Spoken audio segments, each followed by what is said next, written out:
My name is Honorable Fyneman Wilson, an old politician in the state, one of those who worked under Okilo in 1983. But before I got elected to the State House of Assembly, I had an encounter with Chief Melford Okilo in 1979 December. Then he was barely less than 3 months old as the governor of Rivers State. He wanted to construct prefabricated houses in Rivers State. And he asked his friend, late Okilo, who was with him in the US, to look for somebody who can bring contractors from Europe, particularly from Western Germany, then we'll call it.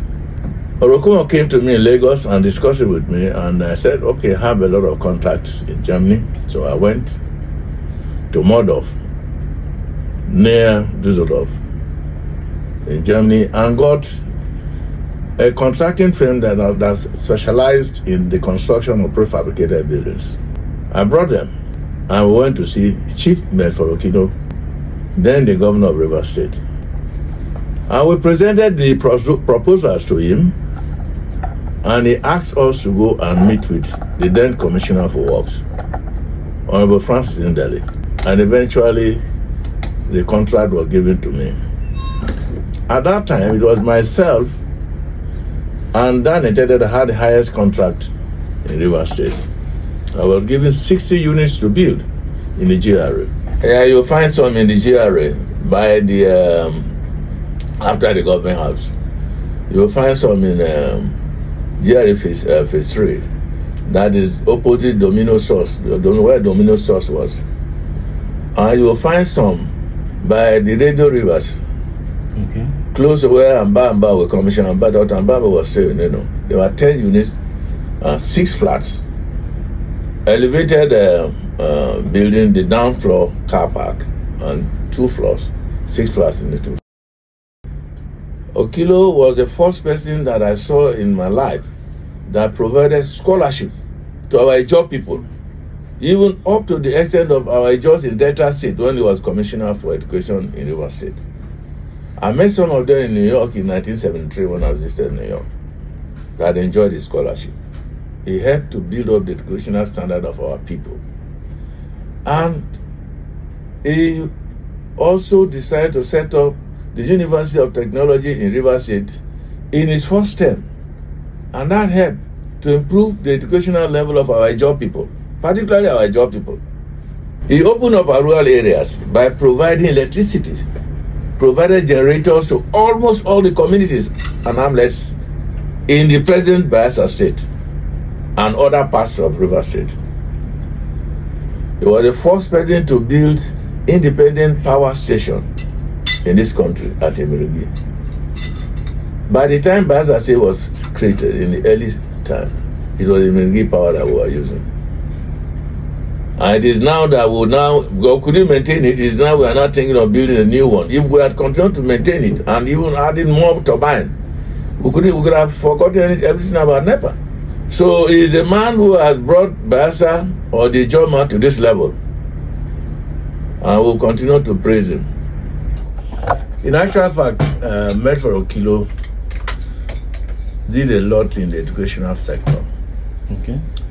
It was during his reign that so many secondary schools were established in the rural areas. Even Sabama, then local government headquarters, had no secondary school until Okilo became the governor and he had to set up a secondary school there. It is true that he introduced free primary to secondary school level. Most importantly, we have not talked about the vigorous fight Okilo went through to achieve this derivation fund. Himself, Ali, who was then the governor of Bendel State, and then Cross River State. Yes.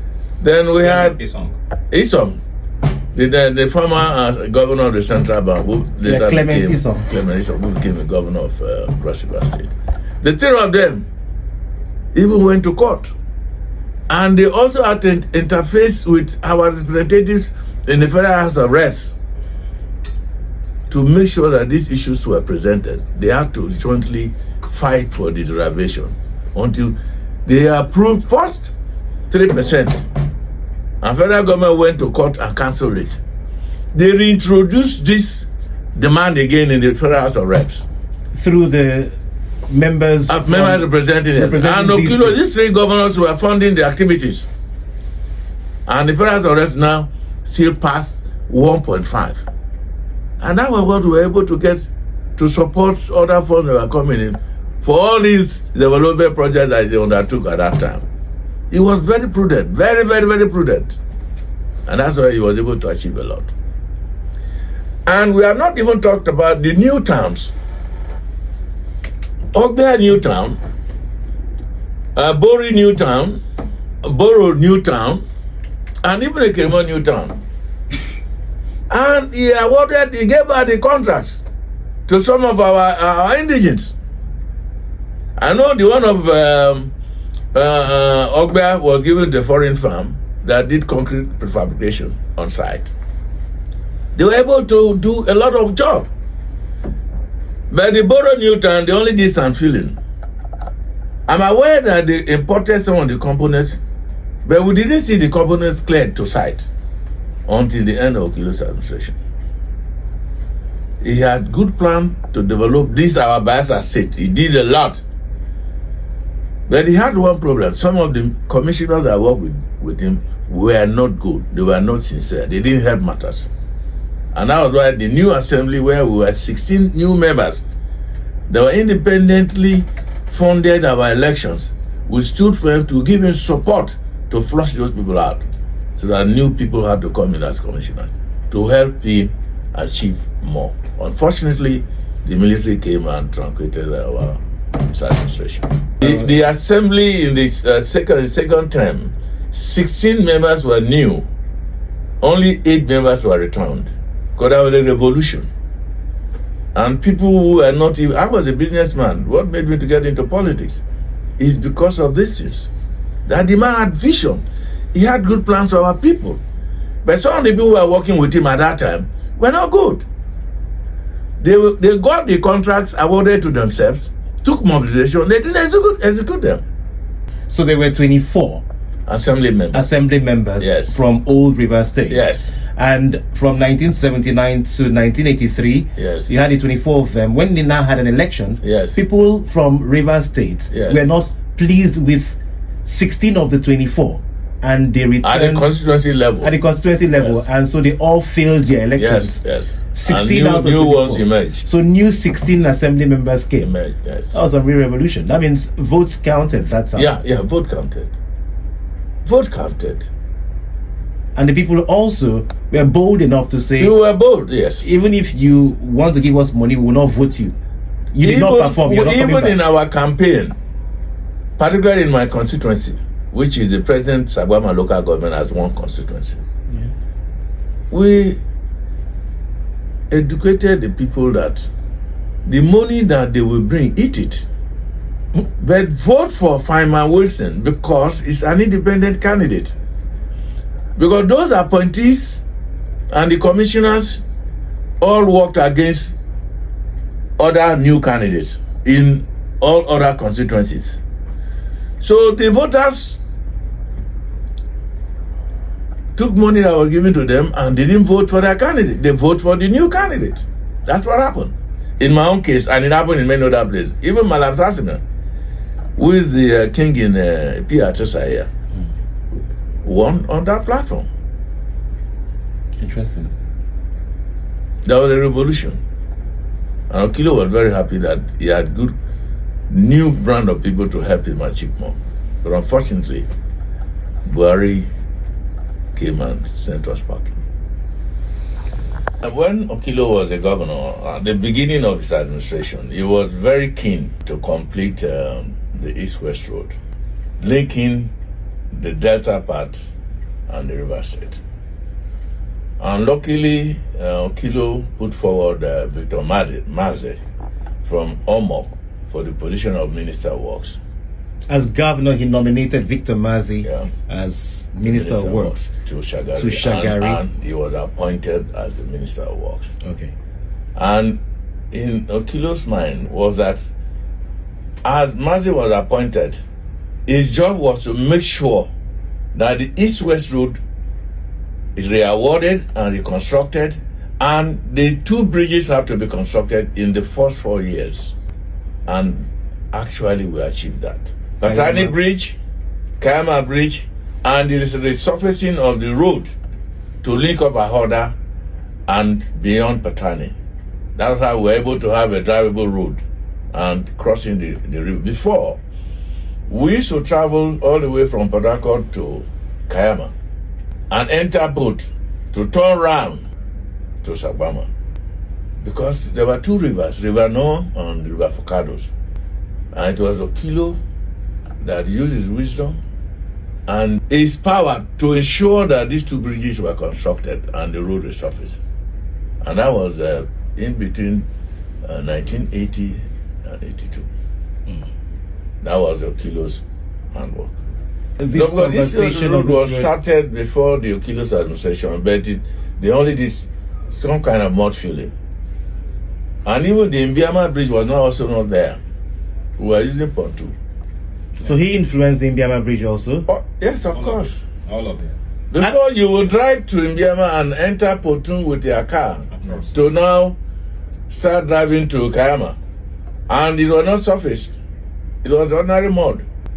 Then if you want to take motorcycle, you will now take and canoe, cross to the other side of Kayama, take motorcycle, or you trek. It was very difficult. But Okilo, who had so much vision, was able to actualize the completion of these 2 bridges on the road. If that was a federal government project, It was. how did he then come into the picture? Besides saying that he influenced the appointment of Victor Mazi as Minister for Works, did he also breathe on the neck of the president to He did that. release funds He did that. and ensure the monitoring of Yeah. the projects Yeah. from the River State end, from Ahoda end until Delta? Yeah. Current day He Delta. did that. It was his project, priority project. You know, before the first coup in this country, Okay. the principle of derivation was part of the constitution. Yeah. Then you had the palm kernel, the palm oil, you had the cocoa, you had the cotton. And all the states that were producing these products were having the fund and contributing 60% to the federal government. But when the army struck and they suspended the constitution, it became no more. All the funds went to federal government and they had to spend it the way they wanted to spend it. So it was with the courage of Okilo and the other 2 governors that had to challenge the federal government. That was when they became When they became governors. civilian rule. Yes, civilian rule. So all through the military rule, It was zero. zero. For Yeah, that's River why State. it's during Bengal the State, military Cross River regime State. in River State, they couldn't do much apart from when our son was the governor of the state. That was Spiff. Alfred Jetta Spiff. After that, Spiff, nothing. So when Okilo took over, yeah, and he, Ambrose Ali, and Ison decided to challenge the federal government. And then the National Assembly, I think, they went to court and court approved 3%. Then the federal government appealed and cancelled it.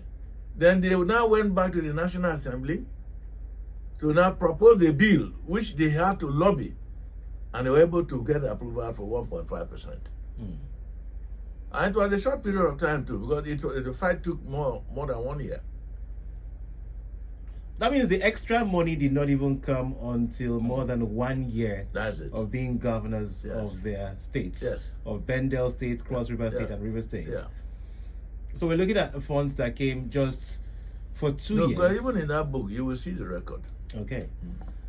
All right. So let me now ask you, what are the things that we have missed, that we have not asked, so that you can talk about it, and then we get to our other guests. Yeah, we have not talked extensively about the reclamation, which somebody has mentioned.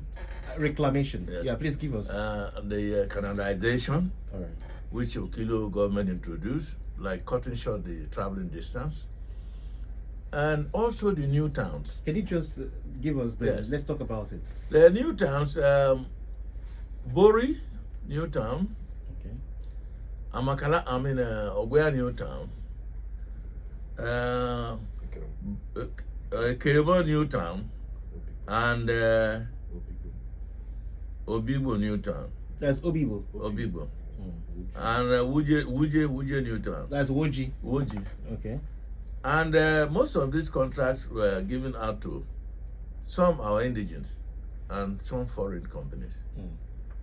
The one of Ogbea was given to a foreign company that came in here to do the concrete fabrication on site.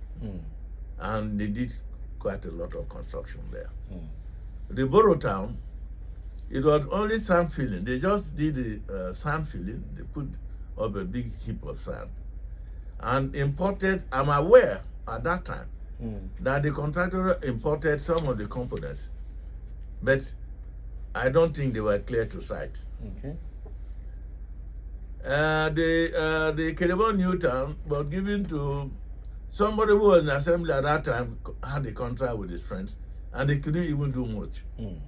And those were the things some of us that were elected in 1983 fought against. Because contract given to an indigene of the area to construct so that the people can have the benefits, and then they were given money and they didn't do it. It was not good enough for development. Yeah. Why the governor himself was so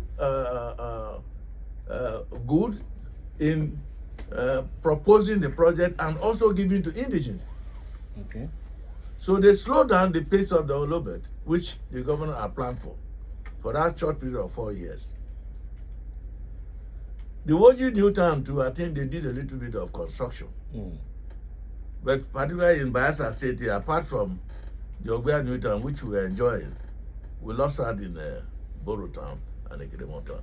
Borough Town was even better because there was a heap of sand.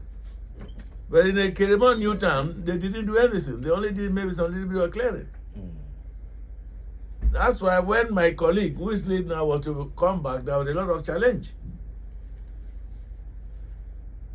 My colleague from that axis that is late now, there was a lot of challenge. So he provided the framework for the development of the state. This new state that we are today is now building on some of those things. And we are happy that if you now go to Borough Town now, you will now see structures. You will now see government investment. There are buildings now that are now springing up close to even the environment there. So the man had vision. And because he was well prepared before he went in for the election in 1979. So he had vision and he did so well.